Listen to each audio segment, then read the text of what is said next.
Firstly, I want to thank you for your patience whilst I took a much needed break. This will be a shorter video, but there will be another one this week to thank you for your ongoing support. That will come out likely at the weekend. Secondly, please, if you have the time, head over to my second channel, Tales of Tragedy. Your support to grow that channel would be much appreciated. Lastly, I want to thank Lewis Colbeck for recommending this case. I have a sneaky suspicion someone else may have suggested I cover this, but I couldn't find their name. But whoever you are, thank you. Anyway, on with the video. Terry Lee Hurst was a vulnerable 17-year-old who had learning difficulties, but despite his short life being characterised by constant bullying, he was a happy and polite young man who just wanted to be accepted by others. So when a person called Rebecca Peeters, who was just 15 years old at the time, invited him to a camping trip by the Broomhead Reservoir, a remote area in South Yorkshire in the UK, he jumped at the chance. The pair were also joined by two other teenagers, John Sorden and Jermaine James, both 17 years old. After setting up camp on the evening of the 19th of July 2004, Rebecca, John and Jermaine left the site, returning a few hours later drunk and armed with two 5-foot-long farming scythes they'd stolen from a local church. They then attacked Terry with the scythes, subjecting him to a sustained ordeal which resulted in over 60 horrific injuries to his body, including his jaw being broken so severely it was hanging open. During the attack, Terry was allowed to run and was then hunted like an animal so the attack could continue. When his body was found the next day, one of the scythes was found embedded in his neck. In the hours after the murder, the trio was sat at home laughing about what they'd done. They didn't show any remorse for their behaviour or give a reason for this act of senseless violence. Welcome to Evil Among Us.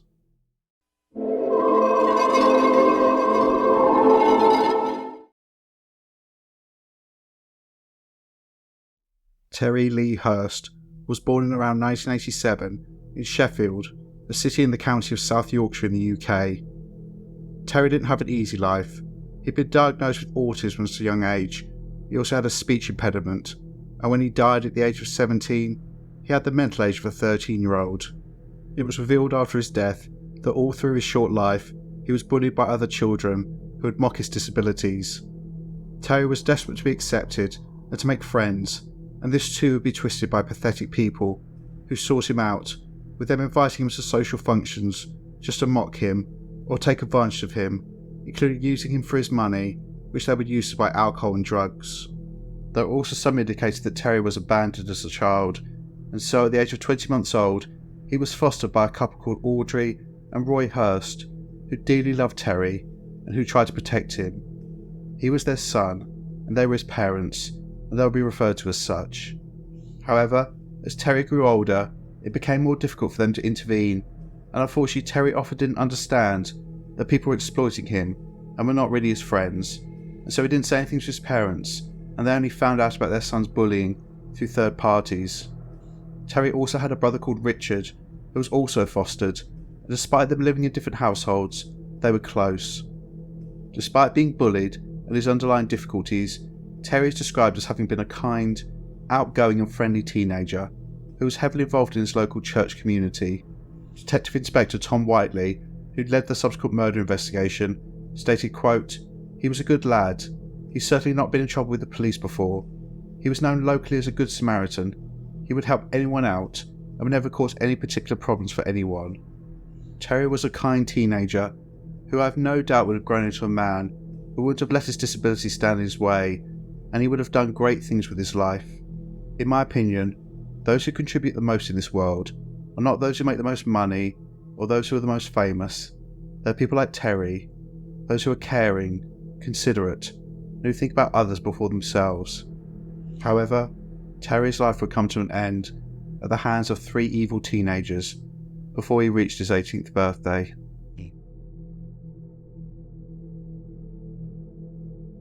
I will use the first names of those involved in this case to avoid confusion.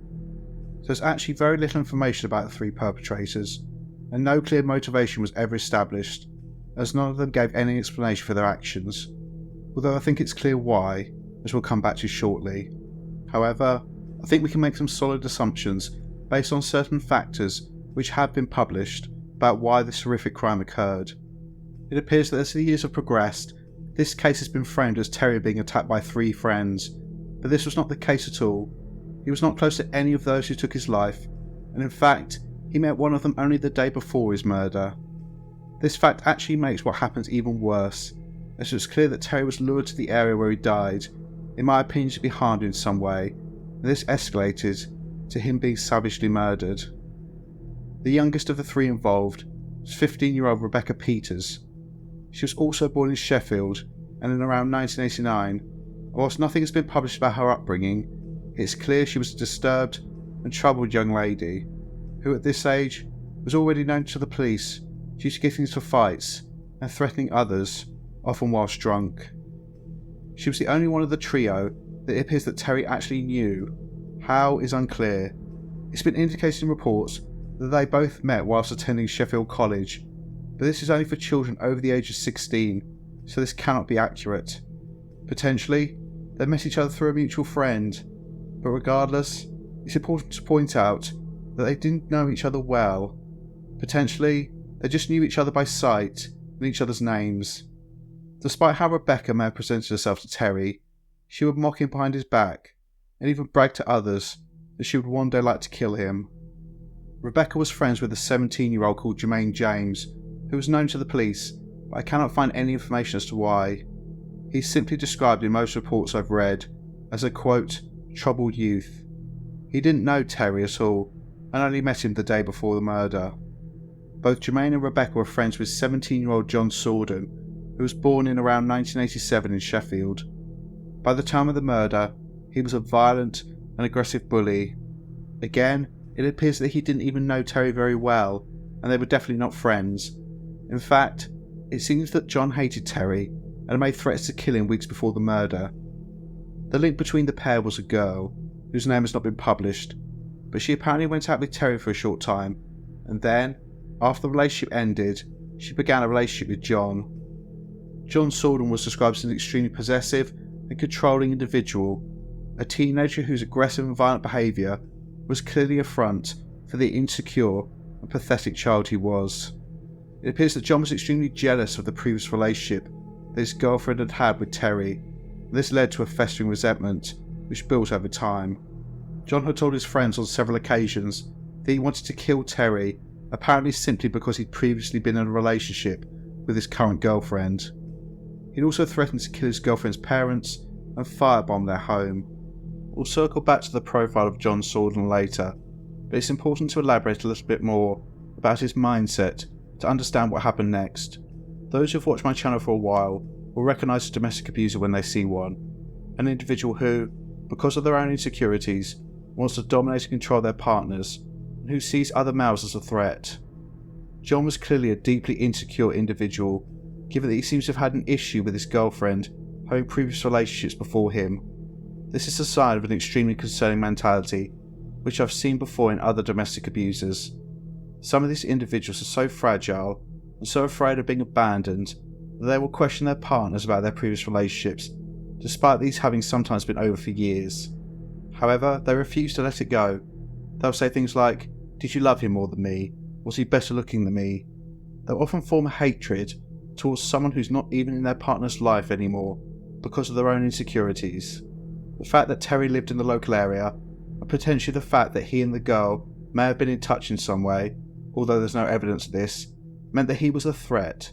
I imagine that John was, under his bravado, terrified of his partner leaving him and going back to Terry. Further evidence to indicate that John Sorden was a domestic abuser comes from statements about him threatening his girlfriend's family. I imagine this was in the context of them defying him in some way, potentially trying to stop him from seeing their daughter. His response was to tell them that he would firebomb their home, showing what the consequences would be if they went up against him. John was known to the police but only for petty theft, but I'd be very surprised if he was not violent behind closed doors, especially to his girlfriend, emotionally and physically abusing her to maintain his hold over her. So whilst Terry was getting on with his life, little did he know that a teenager he barely knew had developed a pathological hatred of him, had decided he was a threat to his relationship, and that he needed to be dealt with. John Sorden is described as the ringleader of the 3, in many reports I've read, and I believe this is correct, and it was his desire to harm Terry which was the key motivation to this whole instance. He then recruited his two friends, Jermaine James and Rebecca Peeters, to carry out the plan, and it was decided that Terry, who was known to love the outdoors, would be lured to an isolated area under the pretense of a camping trip, where he would be attacked. I say attacked because I don't think it's clear whether initially the plan was to murder Terry. I have no doubt that the trio, at the very least, intended to badly assault and humiliate him, but I cannot be certain that the initial intention was to end his life. To be clear, when the attack actually started, the intention was clearly to murder him, but as we'll get to, I think events escalated when they actually got Terry on his own. I may be wrong, but I think the evidence, specifically the weapons used in the attack and where they came from, doesn't support the idea that Terry was invited to the camping trip with the trio already having decided to kill him. However, I have no doubt that the intention was to harm this vulnerable 17-year-old in some way. Rebecca's role was clearly to lure Terry into the trap. I imagine it was believed that she was female, he'd be more likely to say yes, and so she approached him and invited him to go camping with her and her friends on Monday the 19th of July 2004. Terry eagerly accepted. He didn't know Rebecca well, but I imagine he tragically considered her a friend, and he was happy to be around new people. The three met to make their final arrangements for the trip the day before, and it's reported this was the first time that Terry met Jermaine James. Or more accurately, it should be said this was the first time that Jermaine met Terry, a teenager whose life he would be involved in taking around 24 hours later. This point, the fact that Rebecca knew full well that Terry was going to be harmed, needs to be highlighted front and centre to illustrate just how evil these three were. So, as well as John Sawdon's pathetic reasons for wanting to assault Terry Hurst, you also have two people, one of whom didn't even know him, who were willing to walk this vulnerable 17-year-old with the mental age of a 13-year-old into a trap and would eventually be involved in his horrific and prolonged murder. And this, in my opinion, is the reason why the three didn't want to discuss this incident, not only because it would expose the absolutely ridiculous reason why Terry was killed, but also because it would show this was not a spur-of-the-moment crime, and these three evil teenagers had planned this. Both these things would have likely resulted in a harsher sentence. And so, on the 19th of July 2004, Terry Hurst left his home for the last time and met with his killers to go on a camping trip that he would never return from.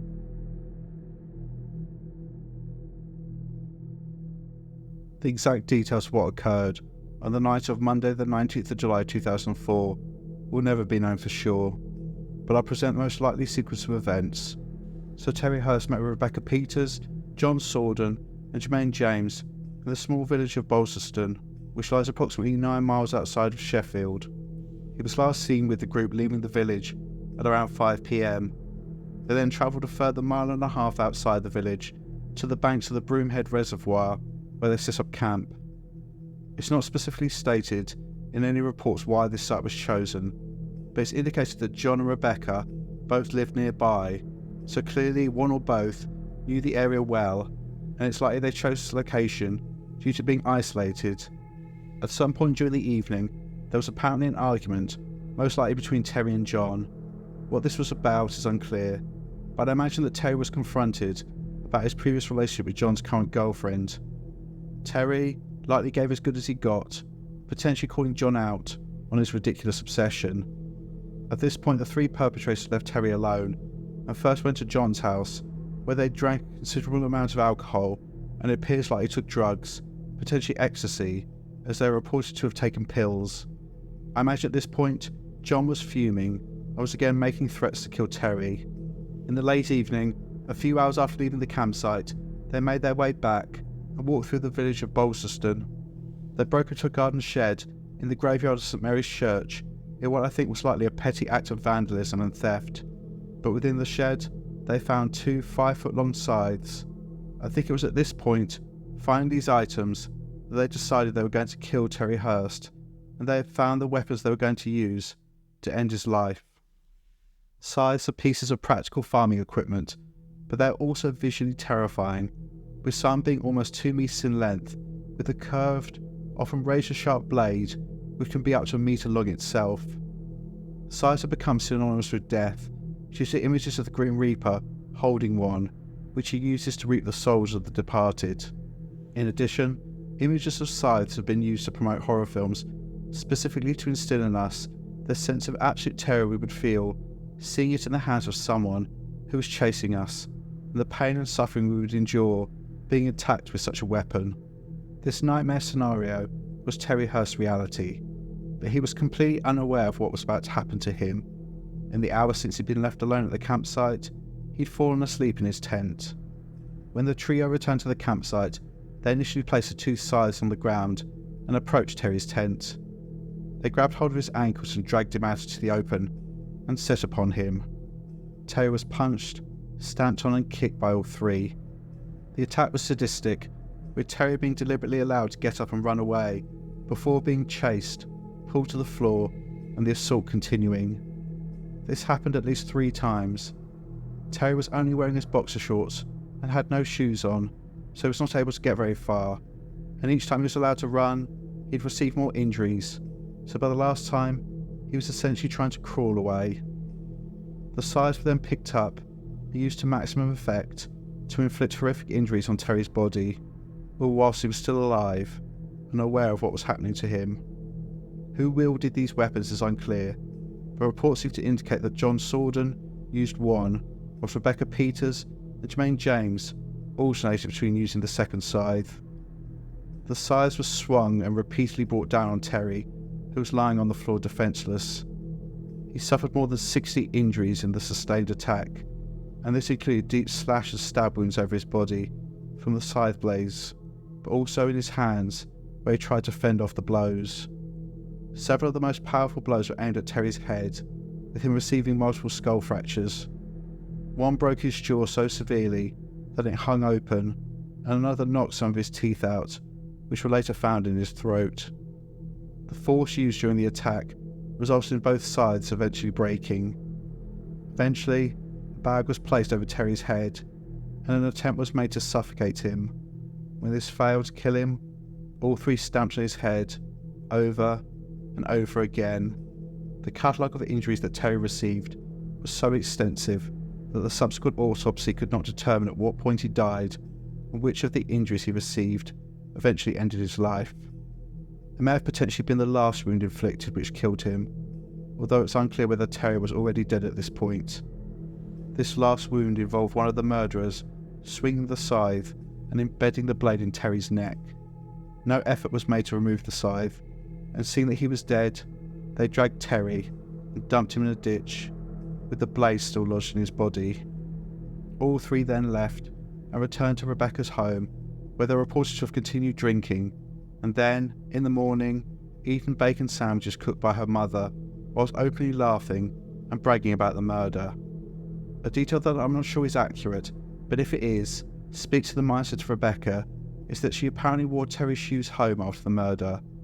The trio's bravado would be short-lived, and less than 3 days later, they would be in handcuffs and being held accountable for their crimes.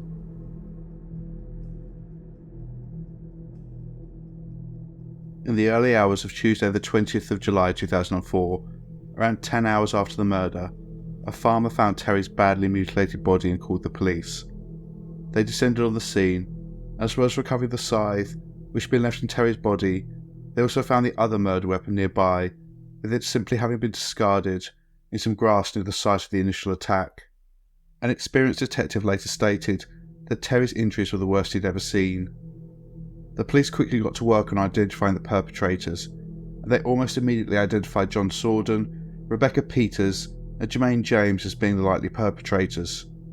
How they came to this conclusion so quickly is unclear, but I imagine they were able to establish that they were the last 3 people seen with Terry on the date of his murder, and link their fingerprints to the murder weapons, potentially to the site where they'd been stolen from originally. Regardless of how they knew, the police did know. Just 2 days after Terry's body was found, all 3 murderers were arrested. None of them admitted their guilt initially, but this was inconsequential. There was enough evidence against them, and all 3 were charged with murder and remanded into prison to await their day in court. In January 2005, all three pleaded guilty to the murder of Terry Hurst. It appears that Rebecca Peeters and Jermaine James pleaded guilty quickly, but John Sorden initially pleaded not guilty, but then quickly changed his plea.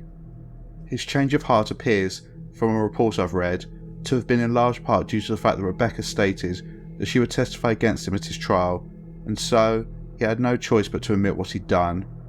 I also read an article that seems to suggest that the early guilty pleas of Rebecca and Jermaine were somehow indicators of remorse, and this was also shown by her offer to testify against John.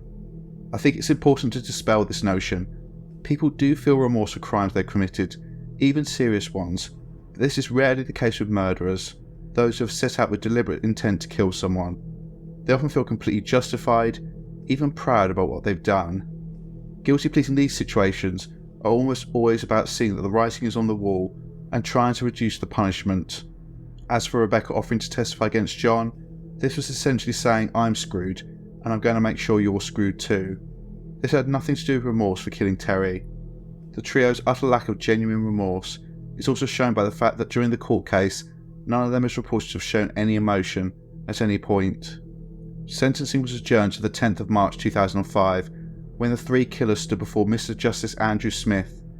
He addressed all three, reiterating the callous, cruel and sadistic nature of their attack against Terry Hurst, with him stating, quote, "You knew he would be defenceless. You found him in a tent and set about him mercilessly. He couldn't escape. You all chased him and caught him and continued the attack." He also said, "You intended to kill him. It was the cruelest of all crimes, and perhaps the most terrible because teenagers committed it." He then sentenced them. For the murder of Terry Lee Hurst, Rebecca Peeters was sentenced to life imprisonment with a minimum tariff of 13 years to serve before she could apply for parole. Jermaine James was also sentenced to life imprisonment with a minimum tariff of 13 years. John Sawdon was sentenced to life imprisonment with a minimum tariff of 15 years before he could apply for his freedom. However, no sentence could bring back Terry, and his death devastated his family. His mother Audrey stated after the court case, quote, "This horrific murder has been with us night and day. The total disbelief of it all will take time to sink in, if ever. We're now going to try and bring some normality back to our lives." Terry's brother Richard later stated, quote, "At his funeral I carried his coffin. It's not what you ever expect to have to do for a brother at such a young age." Afterwards, I ended up in hospital with mental health problems because it knocked me for six. I could not cope with what had happened to him. They should pay for what they did. They were ruthless with my brother. These sentences are pathetic, and no doubt were reduced because of the age of the three when they committed the murders. I've mentioned in previous videos, and I'll say here again, that I don't really agree with the argument of immaturity as a defence for these cases. I was not a particularly mature child, hell, I'm not a particularly mature adult, but from a very young age, I knew hurting someone, let alone killing them, was wrong. What these three did was not just murder Terry, but they also subjected him to a sadistic attack intended to prolong his agony before his death. What annoys me the most about these types of sentences is they seem to completely ignore what the victim actually went through. In this case, the pain and terror that Terry experienced, knowing he was going to die. He was a 13-year-old in the body of a 17-year-old. He must have been terrified. Did he cry out for anyone as he died? How long did his suffering go on for? This murderous trio knew what they were doing, and they knew it was wrong. Putting their actions down to immaturity due to their age, and not something very fundamentally wrong with them, which is likely to continue into adulthood, I think is a massive mistake in this and many cases. It feels wrong, in my opinion, for these three to be given the chance to walk free, considering what they've done, in their 30s, with likely more than half of their life ahead of them, when they robbed Terry of any future at all. However, things got worse. In 2011, 6 years later, when Terry's family were trying to put their lives back together, Rebecca Peeters appealed against the length of her minimum tariff, and this was reduced by 10 months. The judge who made the ruling stated, quote, "I compare the unruly teenager who appeared to be substantially beyond control prior to the offence, in committing the offence, and during her first 3 years in custody, and the mature, modestly ambitious, remorseful 22-year-old now at Low Newton Prison." This ruling meant they should be eligible for parole in May 2016. I completely disagree with this, and also think it's so contradictory.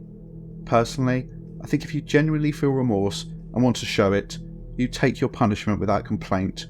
You serve every day of your sentence for what you've done. You don't apply to be released early. Secondly, I have to ask, so what?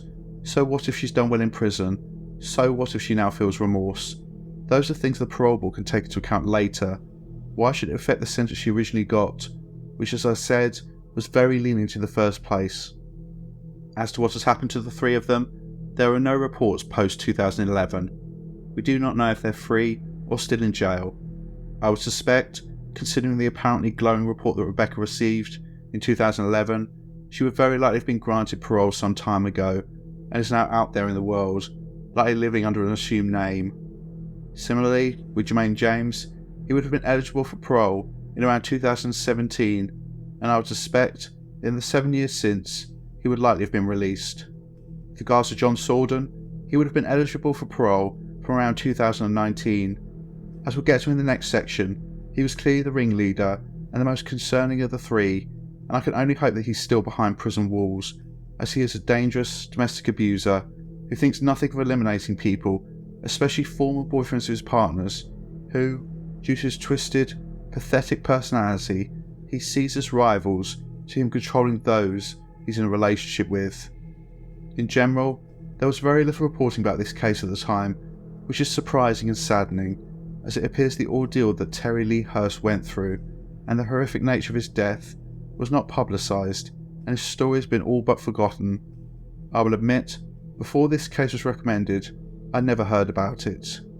Having learned about this horrific crime, I truly believe this case needs to be publicised more, so that this innocent, kind-hearted teenager, who had his life snatched away from him in such horrific circumstances, is never forgotten. His name was Terry Lee Hurst, and I hope with all my heart he's now at peace.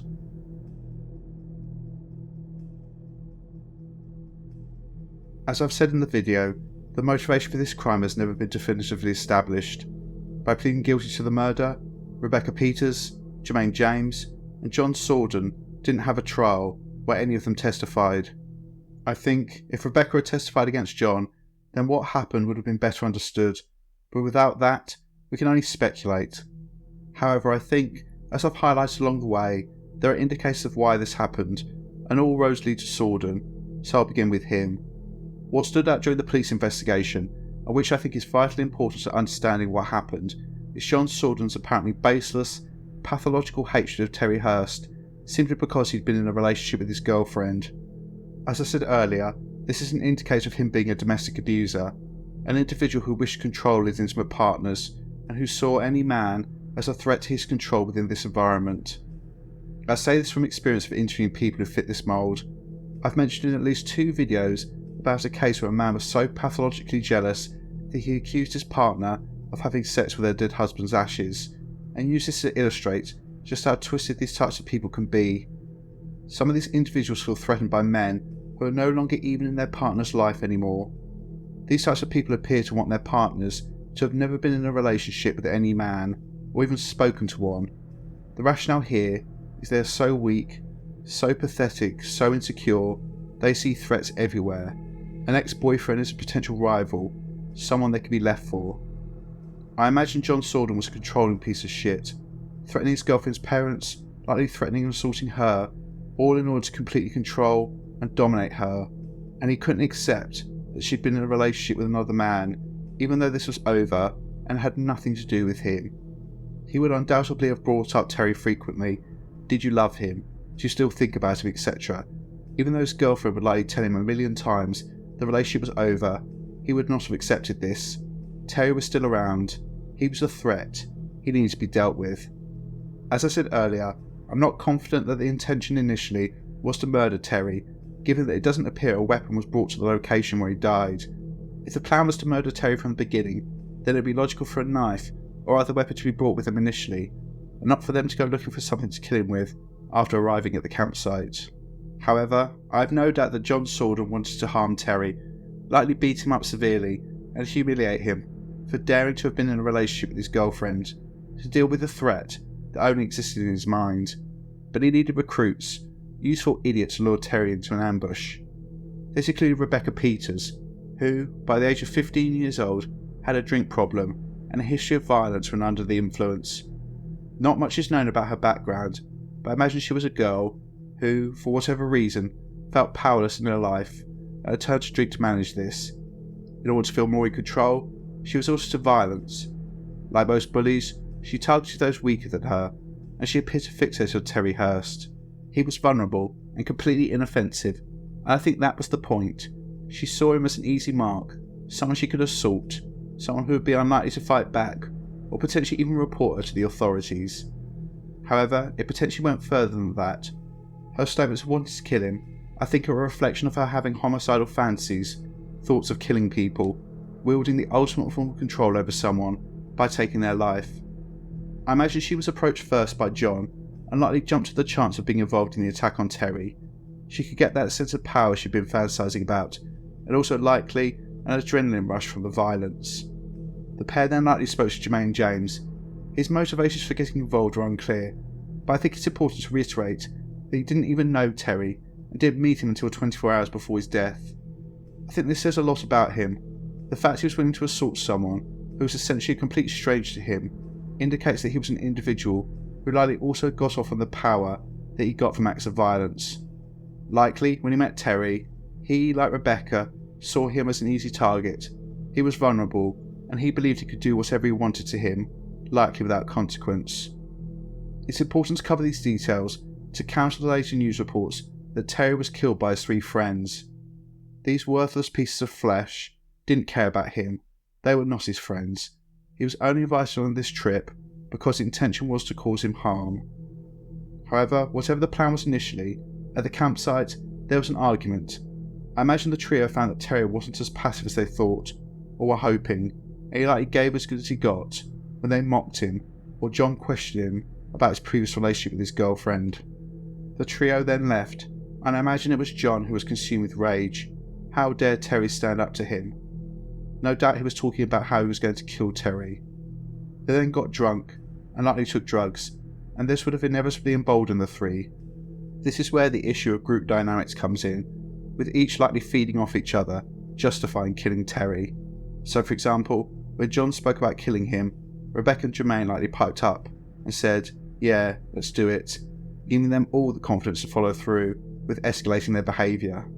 I'm unsure why the 3 broke into the churchyard, maybe petty vandalism or theft, which John was known for, but I think that seeing the scythes was the point the plan to kill Terry was solidified. They had found their murder weapons.